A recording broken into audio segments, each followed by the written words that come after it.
TunePocket.com. Okay, ચાલો છોકરાઓ, આજે આપણે આ ચેપ્ટરનો બીજો સિદ્ધાંત સમજવાના છે.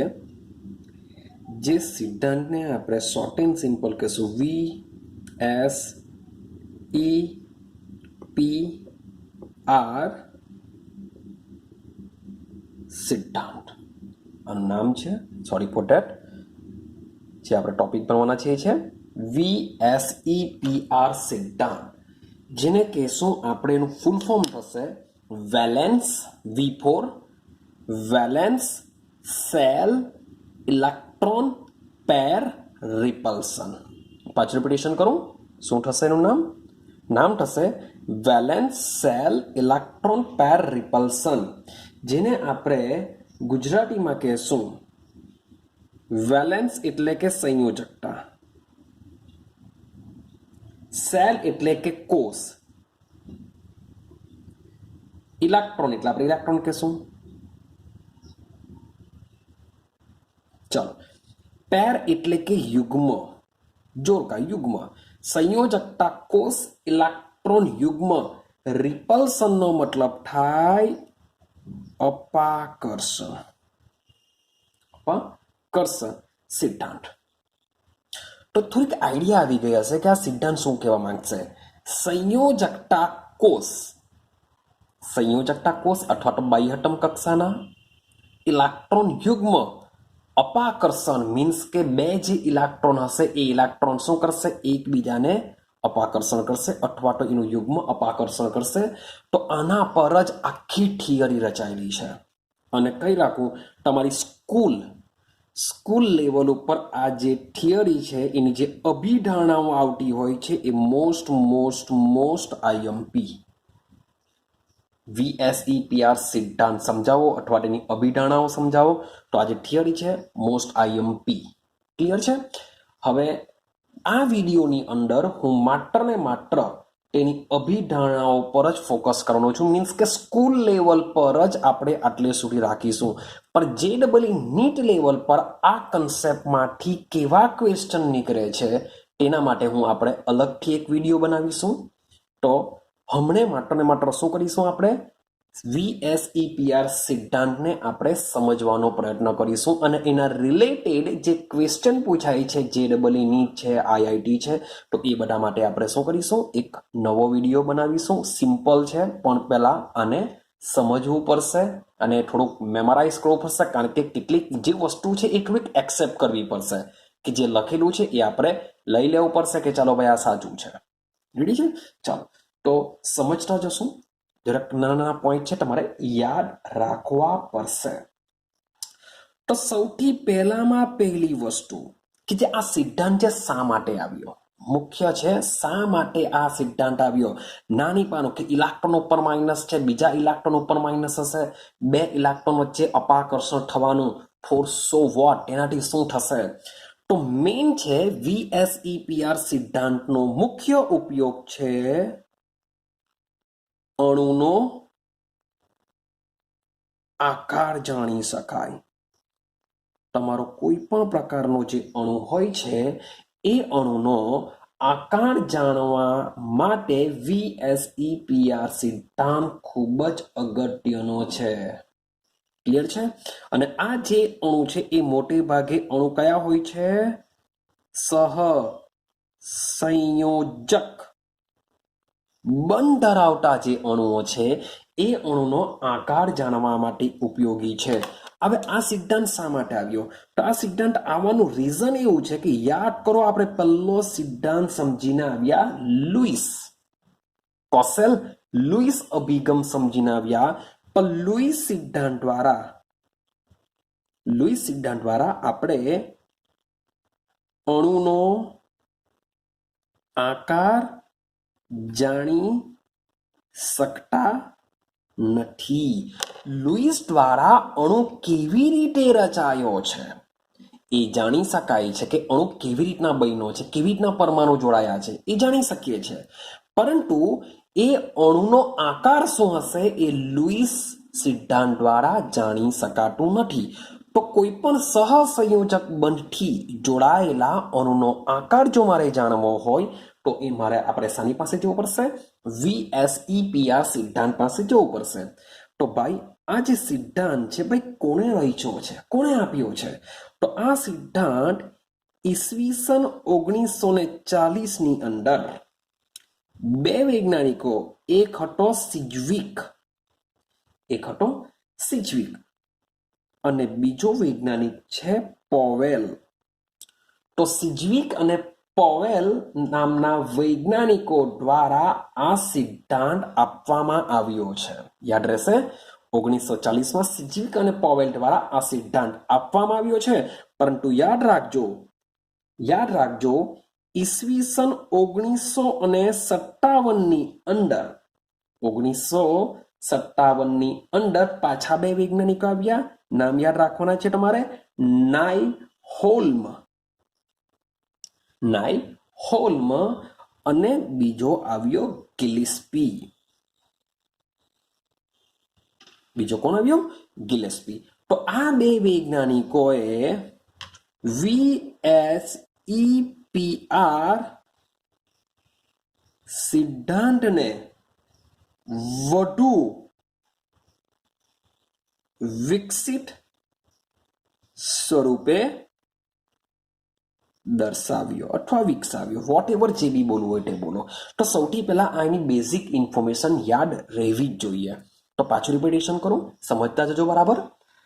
જે VSEPR સિદ્ધાંત છે, સૌથી પહેલા મેઇન વાત છે આપણે સહસંયોજક બંધથી જોડાયેલા અણુનો આકાર જાણી શકીએ છીએ, કે જે લુઈસ સિદ્ધાંત દ્વારા આપણે જાણી શકાતો ન હતો. આ સિદ્ધાંત માટે આપણે ચાર વૈજ્ઞાનિકોને યાદ રાખીશું. એક તો 1940માં આવી ગયા સિજ્વિક અને પોવેલ, તેમના દ્વારા જ VSEPR સિદ્ધાંત આપવામાં આવ્યો છે. અને આ જે સિદ્ધાંત આપેલો છે એને હજુ પણ વિકસિત સ્વરૂપે નાઇલ હોલ્મ અને ગિલેસ્પી નામના વૈજ્ઞાનિકોએ ઈસવીસન 1917માં ફરીથી પાછો પ્રસ્થાપિત કર્યો હતો.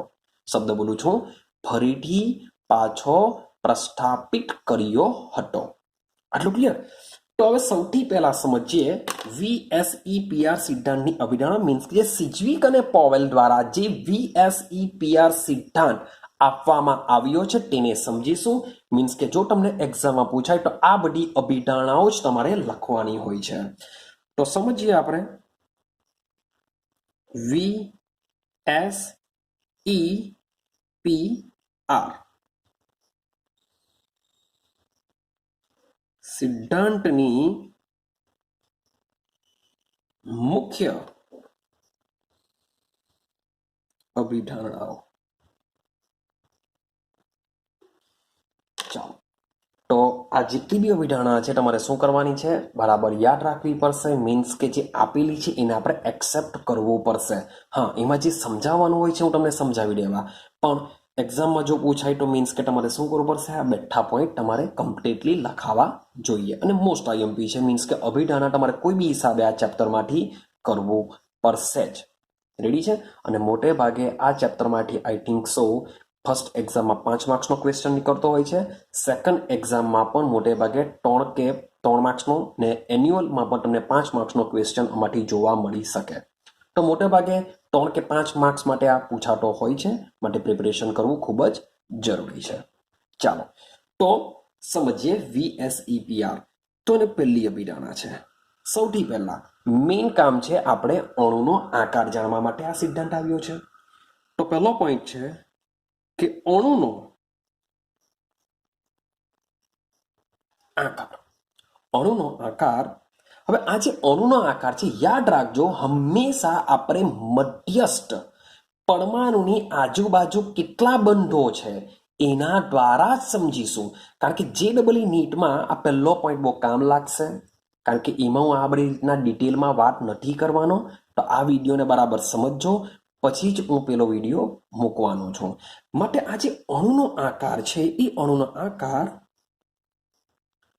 મધ્યસ્થ કે જે સેન્ટરમાં હોય છે, કારણ કે આપણે કોસેલ લુઈસનો બી ઉપયોગ તો કરવો જ પડશે, કે કોસેલ લુઈસ દ્વારા જે અણુ રચાયો છે એ અણુનો આકાર શું હશે? VSEPR કહેશે. માટે અણુનો આકાર મધ્યસ્થ પરમાણુની આસપાસની શબ્દ બોલું છું, આસપાસની સંયોજકતા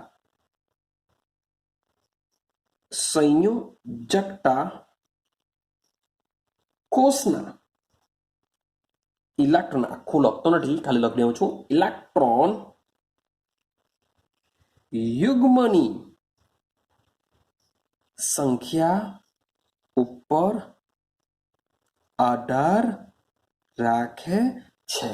તો પહેલો જ પોઈન્ટ બહુ ઇમ્પોર્ટન્ટ છે. મીન્સ કે જે અણુનો આકાર છે એ કેવી રીતના નક્કી કરશું? તો જે અણુનો આકાર છે, તમારો જે પણ સેન્ટર એટમ હશે, એટલે કે જે મધ્યસ્થ પરમાણુ હશે, હવે એની આજુબાજુ કેટલા ઇલેક્ટ્રોન છે, હવે એ ઇલેક્ટ્રોનની અંદર તમારા બંધકારક બી આવી જશે, સાથે સાથે અબંધકારક બી આવી જશે. હવે બંધકારક તમને આઈડિયા હશે કે એવા ઇલેક્ટ્રોન જે બંધ બનાવવા માટે ભાગ લે છે, અને અબંધકારક એટલે કે જેને આપણે સેન્ટર એટમ પર જેમ છે તેમ રાખી મૂકીએ છીએ, જેને કહેશું આપણે અબંધકારક ઇલેક્ટ્રોન યુગ્મ. તો આ બંને પ્રકારના ઇલેક્ટ્રોન યુગ્મ દ્વારા અણુનો આકાર ડિસાઇડ થાય છે. આઈડિયા આવે છે કંઈ? શું કહેવા માંગુ છું? માન લો કે હું એક્ઝામ્પલ તરીકે લઈ લઉં છું H2O. આપણે પછી બધું સમજીશું. સૌથી પહેલા જરાક એક પોઈન્ટને સમજાવું કે આ રીતના હું H2O લખું છું. તો આ જે ઓક્સિજન એટમ છે, એ ઓક્સિજન એટમની બાહ્યતમ કક્ષામાં કેટલા ઇલેક્ટ્રોન હોય છે? યાદ કરો, નંબર છે 8, બાહ્યતમ કક્ષામાં 6. 6 માંથી શું કરે છે? આ એક માની લો કે ઓક્સિજનનો હશે, આ એક માની લો કે ઓક્સિજનનો હશે. તો 6 માંથી એક એક ઇલેક્ટ્રોન તો હાઇડ્રોજન સાથે બંધ બનાવવા માટે વાપરી નાખ્યા. તો હજુ પણ એની પાસે શું હશે? 1, 2, 3, 4. તો એની પાસે આવી રીતના હોય છે. તો આ જે બે ઇલેક્ટ્રોન છે, એ બે ઇલેક્ટ્રોનને શું કહેવાશે? બંધકારક ઇલેક્ટ્રોન યુગ્મ કહેવાશે. અને આ જે ઇલેક્ટ્રોન જે બધા છે તેને શું કહેશું? અબંધકારક ઇલેક્ટ્રોન. તો ટોટલ બંધકારક એટલે કે આ બે બંધમાં ભાગ લીધેલા ઇલેક્ટ્રોન. હવે આ અહીંયા બી હાઇડ્રોજનનો બી એક હશે, અહીંયા બી એક હશે, પણ આ હાઇડ્રોજનનો બી એક જે બંધમાં વપરાઈ ગયો છે તે પણ હવે ઓક્સિજનનો કહેવાશે, આ પણ ઓક્સિજનનો કહેવાશે. તો જ ઓક્સિજન એટમ પાસે તમે ચેક કરશો તો અષ્ટક રચના પૂર્ણ થવાની. તો 1, 2, 3, 4 ટોટલ 4 ઇલેક્ટ્રોન અથવા 2 બંધકારક ઇલેક્ટ્રોન યુગ્મ હોય છે, અને બીજા 2 ઇલેક્ટ્રોન યુગ્મ અબંધકારક હોય છે. તો ટોટલ આ બધા જ ઇલેક્ટ્રોન દ્વારા અણુનો આકાર નક્કી કરવામાં આવે છે. આ પહેલો નિયમ કહે છે. આઈડિયા આવી ગઈ છે? ચાલો હવે આપણે જઈએ બીજા પોઈન્ટ પર. બરાબર સમજો બીજો પોઈન્ટ શું કહેવા માંગે છે. હવે જીબી છે એ સંયોજકતા ઇલેક્ટ્રોનની સંખ્યા પર આધાર રાખીને, સંયોજકતા કોષમાં 2 પ્રકારના ઇલેક્ટ્રોન આવશે, બંધકારક બી આવશે, અબંધકારક બી આવશે. ક્લિયર થાય છે? તો સમજો કે ભાઈ જે સંયોજકતા કોષમાં ઇલેક્ટ્રોન યુગ્મો, સંયોજકતા કોષમાંના શબ્દ સેન્ટેન્સ સારી રીતના બેસાડવા માટે, કોષમાંના ઇલેક્ટ્રોન યુગ્મો ઋણ વીજભારિત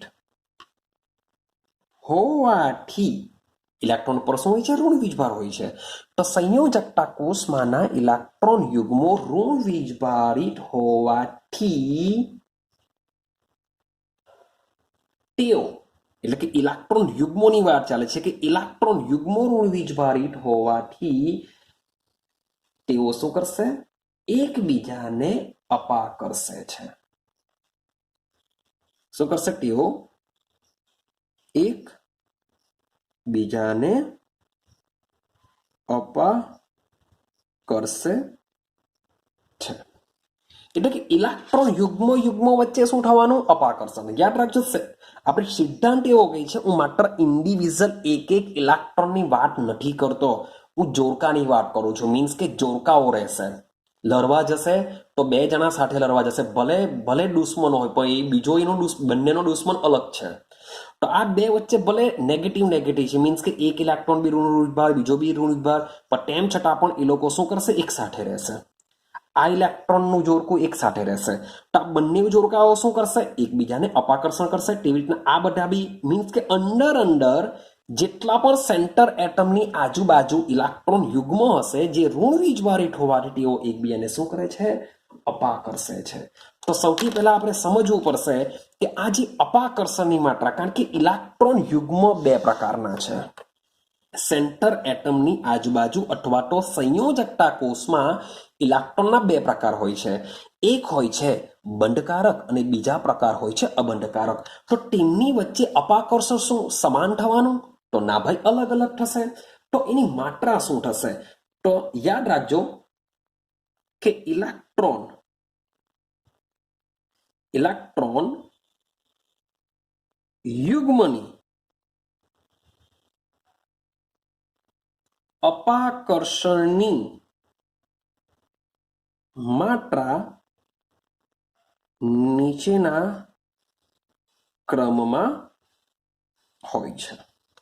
આ સેન્ટેન્સ તમારે યાદ રાખવું પડશે કે ઇલેક્ટ્રોન યુગ્મની અપાકર્ષણની માત્રા શું હોય છે? નીચેના ક્રમમાં હોય છે. હવે શબ્દ સમજો શું હશે? તો ભાઈ બે પ્રકારના ઇલેક્ટ્રોન યુગ્મ છે, એક છે અબંધકારક, એક છે બંધકારક. તો અબંધકારક શબ્દ લખું છું, અબંધકારક યુગ્મ એટલે કે ઇલેક્ટ્રોન યુગ્મ છે, હું લખતો નથી. તો અબંધકારક યુગ્મ અને અબંધકારક યુગ્મ. તો જ્યારે પણ બે અબંધકારક યુગ્મ હોય તેમની વચ્ચે સૌથી વધુ પ્રમાણમાં અપાકર્ષણ થાય છે. દિમાગમાં ફિટ કરી દેજો. મીન્સ કે બે અબંધકારક યુગ્મ જો હોય તો એ બે યુગ્મ વચ્ચે સૌથી વધુ પ્રમાણમાં અપાકર્ષણ થાય છે. તો તમે વિચારશો, ઉપર એક્ઝામ્પલ છે, આ બી અબંધકારક છે, આ બી અબંધકારક છે. તો આ બે ઇલેક્ટ્રોન યુગ્મ વચ્ચે શું થશે? સૌથી વધુ પ્રમાણમાં અપાકર્ષણ થશે. કોની કમ્પેરિઝનમાં? અબંધકારક અને બંધકારક યુગ્મોની કમ્પેરિઝનમાં. એટલે કે અબંધકારક યુગ્મ અને બંધકારક યુગ્મ વચ્ચે બી અપાકર્ષણ તો 100% થવાનું, પણ આના કરતા કેવું થશે? એમાં ઓછું થશે. અને સૌથી ઓછું જોવા મળશે બંધકારક યુગ્મ. બંધકારક યુગ્મ વચ્ચે સૌથી ઓછા પ્રમાણમાં અપાકર્ષણ થાય છે. તો પોઈન્ટ તમારે દિમાગમાં ફિટ કરી દેવાના છે કે સૌથી વધુ અપાકર્ષણ અબંધકારક યુગ્મ વચ્ચે થશે. અબંધકારકને ઇંગ્લિશમાં લોન પેર કહીએ છીએ. લોન પેર એટલે કે લોન પેર પરથી LP-LP, લોન પેર મોટે ભાગે આ રીતના જ વાપરે છે. LP એટલે સમજી જવું પડે કે લોન પેર એટલે કે અબંધકારકની વાત ચાલે છે. તો અબંધકારક વચ્ચે સૌથી વધુ પ્રમાણમાં શું થશે? અપાકર્ષણ થશે. બંધકારક ને કહેવામાં આવે છે બોન્ડિંગ પેર. બંધકારક બોન્ડિંગ પેર. તો અબંધકારકને શું કહેશું? Lone pair. બંધકારકને કહેશું બોન્ડ પેર એટલે કે BP. તો LP અને BP વચ્ચે આ લોકો કરતા ઓછું અપાકર્ષણ થાય છે. યાદ રાખજો, આકર્ષણ શબ્દ જ નહીં આવશે, કારણ કે ભાઈ ઇલેક્ટ્રોન ઉપર ઋણ વીજભાર હોય છે જે એકબીજાને અપાકર્ષણની જ વાત કરશે. એના પર જ આખી VSEP આ સિદ્ધાંત રચાયો છે. ને ત્રીજી વસ્તુ છે બોન્ડિંગ પેર. ભાઈ આ રીતના કેપિટલ બી લખી દઉં, ચાલો ભાઈ કંઈ ફરક નહીં પડશે. તો બોન્ડિંગ પેર વચ્ચે શું થશે? ઓછું અપાકર્ષણ થશે તો ખરું, પણ સૌથી ઓછું આકર્ષણ થશે. તો આ જે બીજો પોઈન્ટ છે, બીજો પોઈન્ટ પર તમારે શું કરવાનું છે? દિમાગમાં ફિટ કરી દેવાનું છે. આટલું ક્લિયર થયું? ચાલો, મજાના. પહેલા બે પોઈન્ટ બહુ ક્લિયર છે, બહુ મજાના છે. હવે વાત કરીએ આપણે ત્રીજા પોઈન્ટ ઉપર કે ત્રીજો પોઈન્ટ શું કહે છે. હવે શું થવાનું કે ઇલેક્ટ્રોન યુગ્મ વચ્ચે અપાકર્ષણ થશે. એટલે કે મીન્સ કોઈ બી પ્રકારનો હોય, એ જો તો લોન પેર હોય કે જો તો બોન્ડ પેર વચ્ચે થતો કોઈ બી પ્રકારનો હોય, તેમની વચ્ચે અપાકર્ષણ થવાનું. હવે જો અપાકર્ષણ થાય તો શું થશે? એકબીજાથી દૂર જશે. તો આ જે એકબીજાથી દૂર જાય તો શું પોતાનું કેન્દ્ર છોડીને કશે ગાયબ થઈ જશે? બીજે કશે ચાલ્યા જશે? ઘર છોડીને ચાલ્યા જશે? તો ના, એવું થવાનું નથી. તો શું થશે સમજો કે ભાઈ તમે ખીજવાયા, પપ્પા ખીજવાયા, ઘર છોડીને ચાલ્યા ગયા? ના, એવું નહીં થશે. એનું જે ઘર છે, એનું જે કોષ છે, એ તો કોષમાં જ રહેશે, પણ એ જ કોષમાં શું કરશે? થોડો ઘણો એ કેન્દ્રથી દૂર જશે. એટલે કે જરાક જોજો, માની લઈએ કે આપણે જે સંયોજકતા કોષને, આ જે સંયોજકતા કોષ મીન્સ કે આપણે શું લઈએ છીએ? વર્તુળ આકારમાં લઈએ છીએ. આપણે હંમેશા ચેપ્ટર નંબર 2 માં દોરતા આવ્યા છે. પાછું તમને રિપીટેશન કરું. માની લો કે આ કેન્દ્ર હોય, કેન્દ્રની પહેલો આ n બરાબર 1 કોષ, આ n બરાબર 2 કોષ યાદ છે, આ n બરાબર 3 કોષ, આ n બરાબર ત્રીજો કોષ એટલે KLM મુખ્ય કોષ્ટી બી આપણે એને આ રીતના ઓળખતા. આ ક્વોન્ટમ આર્ક છે. આ n બરાબર 2 માં 2s અને 2p કક્ષક આવશે. n બરાબર 1 માં 1s કક્ષક આવશે. n બરાબર 3 માં કઈ આવશે? 3s આવી શકે, 3p આવી શકે, 3d આવી શકે. તો મોટે ભાગે આ જે સંયોજકતા કોષને આપણે ક્યાં લઈએ? કોષને શું કરીએ છીએ? વર્તુળ આકારમાં લઈએ છીએ. તો સંયોજકતા કોષને શામાં લેવામાં આવે છે? વર્તુળ આકારે લેવામાં આવે છે, કે જેમાં એમાં રહેલા જે ઇલેક્ટ્રોન છે, જેમાં રહેલા ઇલેક્ટ્રોન યુગ્મો એકબીજાને મહત્તમ અંતરે વર્તુળાકાર સપાટી પર સ્થાનીકૃત થાય છે. એટલે કે આ જે માની લો કે n બરાબર 3 માં કોઈ ઇલેક્ટ્રોન યુગ્મ આવેલા છે, કે n બરાબર 2 માં આવેલા છે, તો એમની વચ્ચે અપાકર્ષણ થાય છે. તો અપાકર્ષણને લીધે તેઓ કઈ n બરાબર 3 માં કે n બરાબર 1 માં કે n બરાબર 2 ને છોડીને કશે જવા નથી, પણ ખાલી શું કરશે? બે ઇલેક્ટ્રોન યુગ્મ વચ્ચે થોડુંક અપાકર્ષણ થઈને થોડાક એકબીજાથી દૂર જશે. દૂર જઈને શું કરશે? વર્તુળ આકારની આ સપાટી ઉપર જ સ્થાનીકૃત પામશે. થોડા ઘણા દૂર જશે, પણ એટલા બધા દૂર જવાના નથી કે કેન્દ્રથી એ લોકો એકદમ દૂર ચાલ્યા જાય. આઈડિયા આવે છે? ત્રીજો પોઈન્ટ કે અપાકર્ષણને લીધે ઇલેક્ટ્રોન યુગ્મ વર્તુળાકારની સપાટી ઉપર સ્થાનીકૃત પામે છે. ચાલો આગળની વાત કરીએ. પોઈન્ટ નંબર તમારો 4, VSEPR સિદ્ધાંતનો પોઈન્ટ નંબર 4 શું કહેવા માંગે છે? ચલો હવે સમજો. માની લેવું કે આપણે વાત કરીએ બહુબંધને. બહુબંધનો મતલબ શું થાય? ચેક કરીએ આપણે કે ભાઈ તમે H2 ચેક કરશો, તમે H2 માં શું થશે? H સિંગલ બંધ H થશે. ભાઈ O2 માં શું થશે? ઓક્સિજન ડ્રીબન ઓક્સિજન થશે, એટલે કે ડ્રીબન કહેશું, બહુબંધ કહેશું. ભાઈ N2 માં શું થશે? N ટ્રિપલ બંધ N, કે જેમાં 3 બંધ આવેલા હોય છે, ટ્રિપલ બંધ હોય છે, ટ્રીબંધ કહેવાશે એના. તો જેને આપણે બહુબંધ કહેશું, એટલે કે એક બંધ કરતા વધુ બંધ હોય તો આપણે એને બહુબંધ કહેશું. તો બહુબંધને યાદ રાખજો, બહુબંધને એકલ ઇલેક્ટ્રોન યુગ્મ જેવા જ ગણવામાં આવશે. શું કહીશું આપણે? બહુબંધને એકલ ઇલેક્ટ્રોન યુગ્મ જેવા જ ગણવામાં આવે છે. ભલે નાઇટ્રોજન વચ્ચે અહીંયા ટ્રિપલ બંધ છે, તો પણ આપણે શું કરીશું? એ બંધકારક ઇલેક્ટ્રોન યુગ્મ કેટલા કહીશું? એક જ ગણીશું. કંઈક આઈડિયા આવે છે? ભલે n ટ્રિપલ બંધ n છે કે એમાં 3, આપણે એમ નહીં કહી શકીએ એમાં 3 બંધકારક છે. બંધકારક કેટલા કહેવાશે? એક જ કહેવાશે. ઓક્સિજનમાં ભલે ડ્રીબન છે, એટલે કે બે અબંધકારક ઇલેક્ટ્રોન યુગ્મ નહીં કહેવાશે. કેટલો કહેવાશે? માત્ર એક બંધકારક ઇલેક્ટ્રોન યુગ્મ કહેવાશે. માટે બહુબંધને પણ આપણે એકલ ઇલેક્ટ્રોન યુગ્મ તરીકે જ ગણીશું. ભલે પછી એ 2 કે 3 ઇલેક્ટ્રોન યુગ્મ ધરાવતા હોય. શોર્ટ એન્ડ સિમ્પલ, બહુબંધને પણ એકલ ઇલેક્ટ્રોન યુગ્મ જેવા ગણવામાં આવે છે. આ નિયમ નંબર તમારો 4 છે. ક્લિયર છે? હા, તમે જો વધારે પડતું એવું કહી શકો કે જે 2 કે 3 ઇલેક્ટ્રોન યુગ્મ છે, એ ઇલેક્ટ્રોન યુગ્મને એકલ અતિયુગ્મ, આવો શબ્દ વાપરી શકો છો. એકલ અતિયુગ્મ તરીકે તમે એને ગણી શકો છો. જે 2 કે 3 જે ઇલેક્ટ્રોન યુગ્મ હોય છે, જેને તમે એકલ અતિયુગ્મ તરીકે લઈ શકો છો. અતિ શબ્દ આવીનો મતલબ જ થશે કે જેમાં 2 પરમાણુ વચ્ચે ડ્રીબન અથવા તો ટ્રીબન આવેલો હોઈ શકે છે. ક્લિયર થાય છે આટલું? ચાલો આગળનો પોઈન્ટ સમજો.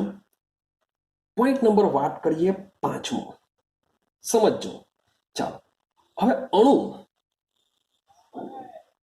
અણુમાં જ્યારે 2 કે તેથી વધુ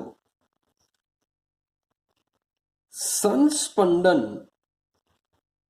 બંધારણો શક્ય હોય જો અણુમાં જ્યારે બે કે તેથી વધુ સંસ્પંદન બંધારણો શક્ય હોય અથવા તો રજૂ કરી શકતો હોય તો દરેક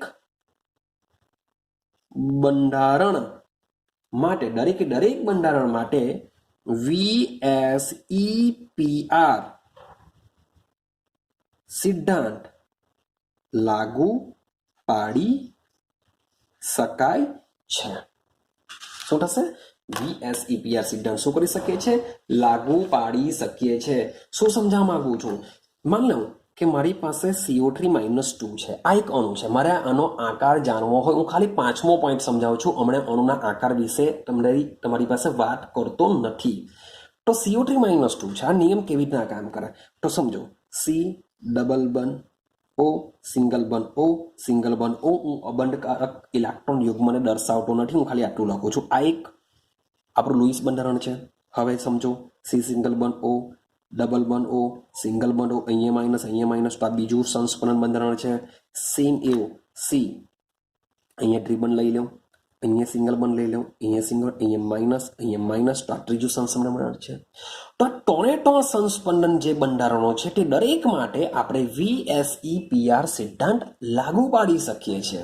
એટલે કે એવા અણુ કે જે આ રીતના બે કે તેથી વધુ સંસ્પંદન બંધારણો રચી શકતા હોય તો એ દરેક બંધારણ માટે આપણે શું કરી શકીએ છીએ? VSEPR સિદ્ધાંત લાગુ પાડી શકીએ છીએ. તો આ જે 5 પોઈન્ટ છે, આ 5 પોઈન્ટ શું છે? VSEPR સિદ્ધાંતની અભિધારણાઓ છે અથવા તો જે મુખ્ય અભિધારણાઓ છે. ક્લિયર છે? તો આ મુખ્ય અભિધારણાઓ કોણે આપેલી છે? ઈસવીસન 1940માં સિજ્વિક અને પોવેલ નામના વૈજ્ઞાનિકોએ આ અભિધારણાઓ રચી છે. ક્લિયર થયું? ચાલો હવે મીન્સ કે જો VSEPR સિદ્ધાંત જો તમારે અભિધારણાઓ માટે પૂછાય તો આ રીતના તમારે 5 અભિધારણાઓ તમારે શું કરવી પડશે? સમજાવવી પડશે. પણ આગળ સમજશે આ જ VSEPR સિદ્ધાંત મીન્સ કે આ જે સમજણ પાડેલી છે, જે ખાલી કહી દીધું છે કે ભાઈ અબંધકારક બંધકારક વચ્ચે જે બીજો પોઈન્ટ છે, ઇલેક્ટ્રોન યુગ્મો વચ્ચે જે અપાકર્ષણ થાય છે, એ લોકોએ માત્ર કહી દીધું છે. હવે કેવી રીતના કામ કરશે એ તમને મીન્સ કે હજુ પણ ડિટેલમાં કોણ સમજાવવાનો પ્રયત્ન કરશે? તો 1957માં આવેલા નાઇલહોલ અને ગિલેસ્પી નામના વૈજ્ઞાનિકો અને હજુ પણ વધુ વિકસિત સ્વરૂપમાં રજૂ કરશે. તો સમજીએ કેવી રીતના વધુ વિકસિત કરશે તે. હવે વાત ચાલે છે હવે ઈસવીસન 1957નો સમય આવી ગયો અને 1957માં આવ્યા 2 વૈજ્ઞાનિકો. એક છે ગિલેસ્પી અને બીજો આવી ગયો નાઇલહોલ્મ નામનો, નાઇલહોલ્મ. તો ગિલેસ્પી અને નાઇલહોલ્મ નામના વૈજ્ઞાનિકો આવ્યા તો એમણે આ જે VSEPR સિદ્ધાંત છે વધુ વિકસિત કર્યો. એટલે કે વધુ સમજણ પાડી ખરેખર આ નિયમ અપાકર્ષણ જે થાય છે કેવી રીતના થાય છે, શું થશે એના પર, એના આકાર પર એની શું અસર થશે, એ બધી વસ્તુ સમજાવવાનો પ્રયત્ન કર્યો છે. તો એમણે સમજાવ્યું કે આ જે બંધકારક ઇલેક્ટ્રોન યુગ્મો અને જે અબંધકારક ઇલેક્ટ્રોન યુગ્મો છે તેમની વચ્ચેનો સૌથી પહેલા ભેદ સમજાવ્યો. તે સમયમાં જે બંધકારક ઇલેક્ટ્રોન યુગ્મ છે અને જે અબંધકારક ઇલેક્ટ્રોન યુગ્મ છે તેમની વચ્ચેનો શું કર્યો એમણે? ભેદ સમજાવ્યો કે બંને વચ્ચે શું ભેદ હોઈ શકે એમણે સમજાવ્યું. ક્લિયર છે? ચાલો તો આપણે થોડી ઘણી તો આઈડિયા આવી ગઈ હશે કે યાર બંધકારક કોને કહેવાય ને અબંધકારક કોને કહેવાય. તો તમને ખબર જ છે કે બંધકારક ઇલેક્ટ્રોન યુગ્મ શું કરે છે કે 2 પરમાણુ વચ્ચે ઇલેક્ટ્રોન યુગ્મની ભાગીદારી કરીને બંધની રચના કરશે. જ્યારે અબંધકારક ઇલેક્ટ્રોન યુગ્મ મધ્યસ્થ પરમાણુ પર જેવા છે તેવા જ રહેશે, એટલે કે બંધની રચના કરતા નથી. તો એને શું કરેલું છે જરાક જોજો. ચાલો હવે વાત કરીએ ઇલેક્ટ્રોનના અબંધકારક યુગ્મ. હવે આજે સૌથી પહેલા વાત કરું છું અબંધકારક ઇલેક્ટ્રોન યુગ્મ. તો આ જે અબંધકારક ઇલેક્ટ્રોન યુગ્મ છે એ ક્યાં હોય છે? હંમેશા મધ્યસ્થ પરમાણુ પર શું હોય છે? સ્થાનીકૃત હોય છે. કારણ કે આપણે આ ટોપિકમાં હું એમ નથી કહેતો કે યાર બીજો કોઈ પરમાણુ પર અબંધકારક ઇલેક્ટ્રોન યુગ્મ ન હોઈ શકે, હોઈ શકે છે, પણ જે અણુનો આકાર આપણે જે ડિસાઇડ કરીએ છીએ એ માત્ર ને માત્ર મધ્યસ્થ પરમાણુ દ્વારા જ નક્કી કરી શકાય. માટે આપણે જે બી વાત કરીશું આમાં એ મધ્યસ્થ પરમાણુની જ વાત કરીશું. ભલે એની સાથે જોડાયેલા જે મધ્યસ્થ પરમાણુ સિવાયના જે પરમાણુ હોય તેના પર જો અબંધકારક હોય તો આપણે એની ડિસ્કશન નથી કરવાના. આપણે માત્ર ને માત્ર મધ્યસ્થ પરમાણુ પર રહેલા અબંધકારક ઇલેક્ટ્રોન યુગ્મ વિશે જ વાત કરીશું. તો અબંધકારક ઇલેક્ટ્રોન યુગ્મ શું હોય છે? મધ્યસ્થ પરમાણુ પર સ્થાનીકૃત પામે છે. જ્યારે જે બંધકારક ઇલેક્ટ્રોન યુગ્મ હોય છે એ યુગ્મ મધ્યસ્થ પરમાણુ સાથે જોડાતા પરમાણુઓ વચ્ચે ભાગીદાર બને છે. હા કે ના? માની લો કે એક્ઝામ્પલ તરીકે હું તમને સમજાવવાનો પ્રયત્ન કરું. એમોનિયા પાસે કેટલા હોય છે? ટોટલ બાય એટમ કક્ષામાં 5 ઇલેક્ટ્રોન હોય છે. 5 માંથી હાઇડ્રોજન સાથે શું કરશે? 3 ઇલેક્ટ્રોન ભાગીદારી કરીને વાપરી નાખશે. તો આ જે બે ઇલેક્ટ્રોન એટલે કે જે અબંધકારક ઇલેક્ટ્રોન યુગ્મ છે એ નાઇટ્રોજન પરમાણુ પર શું કરશે? સ્થાનીકૃત પામશે. જ્યારે બંધકારક ઇલેક્ટ્રોન યુગ્મ મધ્યસ્થ પરમાણુ સાથે જોડાવા આવતા જે પરમાણુઓ છે એ પરમાણુ સાથે શું કરશે? ઇલેક્ટ્રોનની ભાગીદારીમાં વપરાઈ જશે અથવા તો ભાગીદાર બને છે. તો આવું થવાથી શું થશે? આને લીધે આવું થવાથી જે થવાને લીધે અબંધકારક ઇલેક્ટ્રોન યુગ્મ છે, અબંધકારક ઇલેક્ટ્રોન યુગ્મ બંધકારક ઇલેક્ટ્રોન યુગ્મ કરતા વધારે જગ્યા રોકે છે. યાદ રાખજો કે જે અબંધકારક છે એ બંધકારક કરતા વધુ જગ્યા રોકે છે. કારણ કે આ લોકો તો બંધમાં વપરાઈ જવાના છે, બહુ ઓછી જગ્યામાં. બિચારી કક્ષક તો બહુ નાની હોય તો કક્ષકમાં ગોઠવાઈ જશે. માટે જે બિચારા પેલા છૂટા આ બી કક્ષકમાં જશે નાની પારો, બંધમાં કક્ષકોનું બી સંમિશ્રણ થશે. આપણે આ જ ચેપ્ટરમાં અગાડી કક્ષકોનું સંમિશ્રણ સમજવાના છે.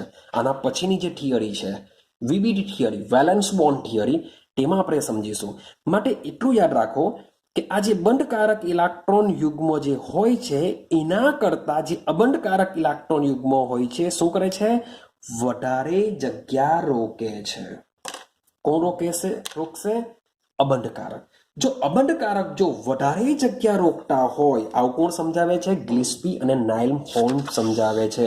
હવે એ લોકો એવું કહેવા માંગે છે કે જો અબંધકારક જો જગ્યા વધારે રોકતા હોય તો એ લોકોના માથા ઉપર ઋણ વીજભાર હોય. તો માની લો કે એના જેવો જ જો બીજો હોય તો એ પણ વધારે જગ્યા રોકે. તો આવા મોટા મોટા જગ્યા રોકતા ઇલેક્ટ્રોન યુગ્મ વચ્ચે વિચારો, અપાકર્ષણ કેવું થવાનું? ભાઈ વધારે થવાનું. માન લો કે એક રૂમમાં હાથી હોય ને એ જ રૂમમાં કીડી હોય તો ભાઈ હાથીને કોઈ પ્રોબ્લેમ નહીં થવાનો ભાઈ કીડી ખૂણામાં પડી ગઈ તો.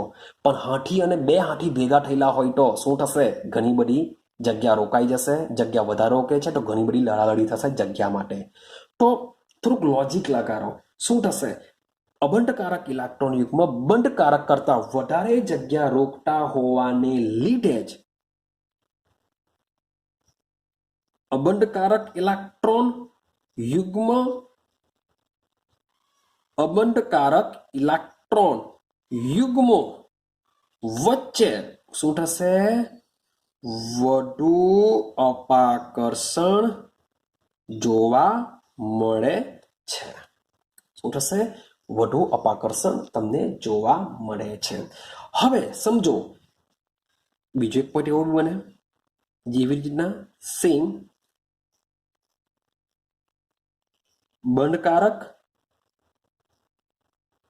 બંધકારક ઇલેક્ટ્રોન યુગ્મો વચ્ચે સૌથી ઓછું અપાકર્ષણ જોવા મળે છે. તો દિમાગમાં બેસે છે મીન્સ કે અપાકર્ષણ ક્યારે વધારે? અબંધકારકમાં સૌથી વધુ જોવા મળે. આમાં લખેલું છે સૌથી ઓછું, પણ થશે તો અપાકર્ષણ જ જોવા મળે છે. આવું કોણ સમજાવે છે? નાઇલહોલ અને ગિલેસ્પી સમજાવે છે. ક્લિયર? તો આ એ લોકો એવું કહેવા માંગે છે કે આ રીતના અપાકર્ષણ થવાને લીધે અણુના આકાર પર તેની અસર થાય છે. અણુના આકાર પર એની અસર થાય છે અને અપાકર્ષણ થવાથી અણુના બંધકોણ પણ બદલાય છે. તો મીન્સ કે આ અપાકર્ષણ થવાને લીધે અણુનો બંધકોણ પણ બદલાઈ જાય છે. બંધકોણ બદલાવાથી અણુનો આકાર પણ બદલાશે અથવા વિચલન અનુભવે છે. શું હોય? જો અબંધકારક ઇલેક્ટ્રોન યુગ્મ જો હોય તો એનો મતલબ એમ થાય કે માની લો કે આપણે જ્યારે અણુના આકાર વિશે વાત કરીશું તો મારે જો અણુનો આકાર જાણવો હોય તો આપણે એને બે ભાગમાં વહેંચી શકાય. પહેલો ભાગ શું છે? પહેલો ભાગ કે જેમાં મધ્યસ્થ પરમાણુ પર અબંધકારક ઇલેક્ટ્રોન યુગ્મ ન હોય. તો એનો જે આકાર છે એ આકાર જેવો છે તેવો જ બેઠો રહેશે, એમાં કોઈ પ્રોબ્લેમ નહીં આવે. અને બીજો એક પ્રકાર એવો થાય કે મધ્યસ્થ પરમાણુ પર શું હશે? અબંધકારક ઇલેક્ટ્રોન યુગ્મ હોય.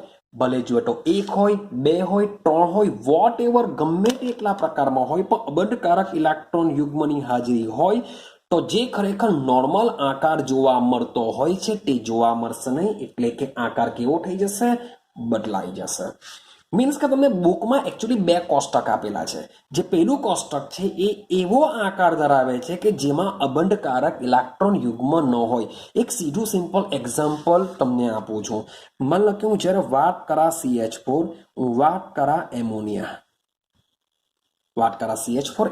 હમણાં હું તમને બહુ ડિટેલમાં વાત નથી કરતો, કારણ કે જે બીજો વિડીયો આવશે તેમાં હું તમને ડિટેલમાં વાત કરા. ઠીક છે ને ભાઈ? ઉપર થોડુંક સમજાવું. ભાઈ કાર્બનની બાહ્યતમ કક્ષામાં 4 ઇલેક્ટ્રોન હોય છે. એ 4 શું કરે છે? બંધ બનાવવા માટે વપરાઈ જાય છે. માટે આનો આકાર કેવો જોવા મળે છે? સમચતુષ્ફલકીય આકાર તેનો જોવા મળતો હોય છે. ક્લિયર? સમચતુષ્ફલકીય. પણ નાઇટ્રોજનની વાત કરીએ, નાઇટ્રોજનની બાહ્યતમ કક્ષામાં 5 ઇલેક્ટ્રોન હોય છે. તેમાંથી 3 બંધ બનાવવા માટે વપરાઈ જવાના. તો આની પાસે 2 ઇલેક્ટ્રોન કે જેને શું કહેશું આપણે? અબંધકારક ઇલેક્ટ્રોન યુગ્મ કહેશું. રેડી? તો અબંધકારક ઇલેક્ટ્રોન યુગ્મની હાજરી. હવે જોવા જઈએ તો આની પાસે બી 4, જે 4 વપરાઈ ગયા. હવે આની પાસે 5, 5 માંથી 3 વપરાયા, એટલે કે 2 ઇલેક્ટ્રોન રહી ગયા, જેને આપણે અબંધકારક ઇલેક્ટ્રોન યુગ્મ કહેશું. જેને લીધે એમોનિયાનો જે આકાર છે એ આકાર તમને જોવા મળશે ત્રિકોણીય પિરામિડલ.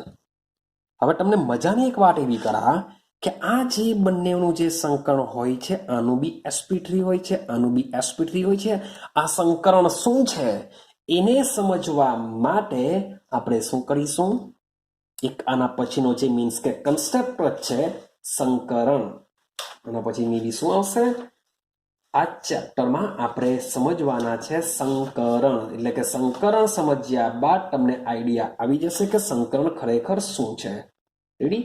તો આ પોઈન્ટ મીન્સ કે કમ્પ્લીટ થશે, પછી આપણો VBD ચાલુ થશે, પછી તમને સંકરણ ટોપિક આવે છે. એ છતાં હું તમને થોડુંક ઘણું સંકરણ વિશે આના પછીના વિડીયોમાં સમજાવી દેવા અને ડિટેલમાં આપણે પછી વાત કરીશું. ચાલો, તો તમે જોશો બંનેનું સંકરણ સેમ છે. જો સંકરણ સેમ હોય તો આકાર સેમ આવવો જોઈએ, પરંતુ અબંધકારક ઇલેક્ટ્રોન યુગ્મની હાજરીને લીધે તેઓ બંનેના આકાર કેવા પડી જતા હોય છે? જુદા જુદા પડી જતા હોય છે. તો આ બધી જ વસ્તુ ડિટેલમાં આપણે આના પછીના વિડીયોમાં સમજીશું.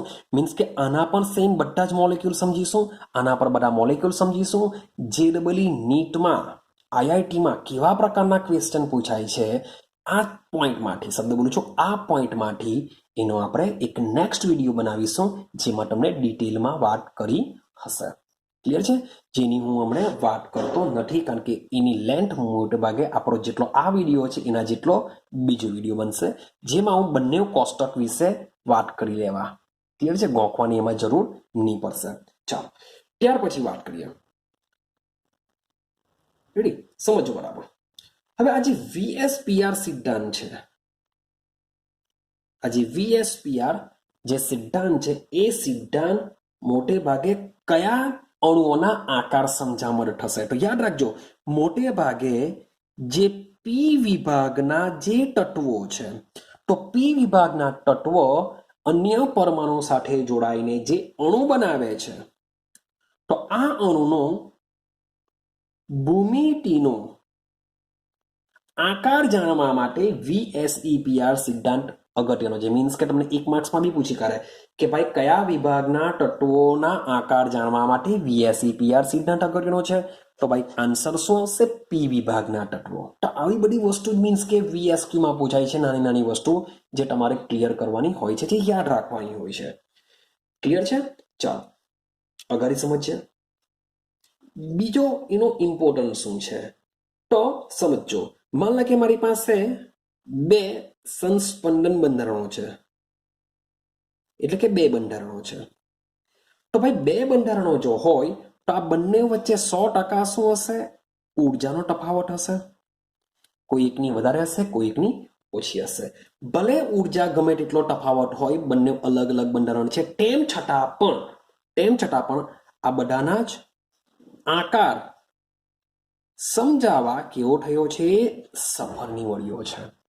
એટલે મેં તમને આગળના 5મા પોઈન્ટમાં કીધેલું છે કે ભાઈ કોઈ એક એવોનું કે જે સંસ્પંદન બંધારણો ધરાવે છે, તો દરેક બંધારણ માટે આપણે VSEPR સિદ્ધાંત લાગુ પાડી શકીએ છીએ. પણ તેમ છતાં બી વાત કરો, મીન્સ કે VSEPR જે સિદ્ધાંત છે, એ સિદ્ધાંતનો મુખ્ય પાયો છે ઇલેક્ટ્રોન યુગ્મ વચ્ચેનું અપાકર્ષણ.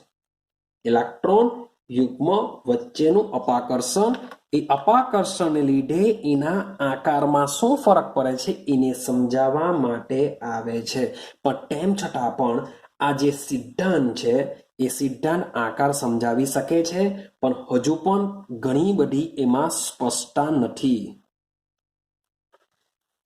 હજુ જે આકાર મીન્સ કે આપશે ખરો, મીન્સ કે આપણે આપણા સિલેબસમાં જે મુજબના જેટલા પણ આકાર આપેલા છે આપણે એટલા આપીશું. પણ આપણે જ્યારે હાયર લેવલ પર જ્યારે જશું, હાયર લેવલ પર આપણે મીન્સ કે તમે BSc લેવલ કે MSc લેવલ કે મે બી અને પર PhD લેવલ પર તમે જો જાઓ, તો આજે VSEPR સિદ્ધાંત દ્વારા જે આકાર આપવામાં આવે છે, એ આકાર હજુ પણ એવું માનવામાં આવે કે એ સ્પષ્ટ હોતા નથી. તેના પર ચર્ચા વિચારણા મીન્સ કે થયા કરતી હોય છે, પણ આપણે એટલું બધું ઊંડાણમાં નથી જવું. આપણે માત્ર ને માત્ર VSEPR સિદ્ધાંત કેવી રીતના આકાર સમજવા મદદરૂપ થાય છે એટલું જ આપણે સમજીશું. ક્લિયર છે?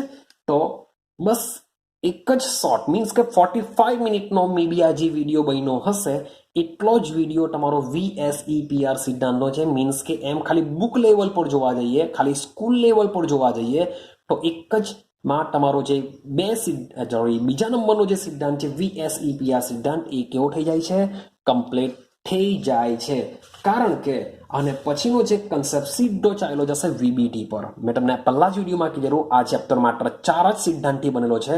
કોસેલ લુઈસ અભિગમ, બીજું છે VSEPR સિદ્ધાંત, ત્રીજું છે VBT અને ચોથું છે MOT થિયરી. તો તમારે એક જ વિડીયોની અંદર આપણે VSEPR સિદ્ધાંત કમ્પ્લીટ થઈ જાય છે.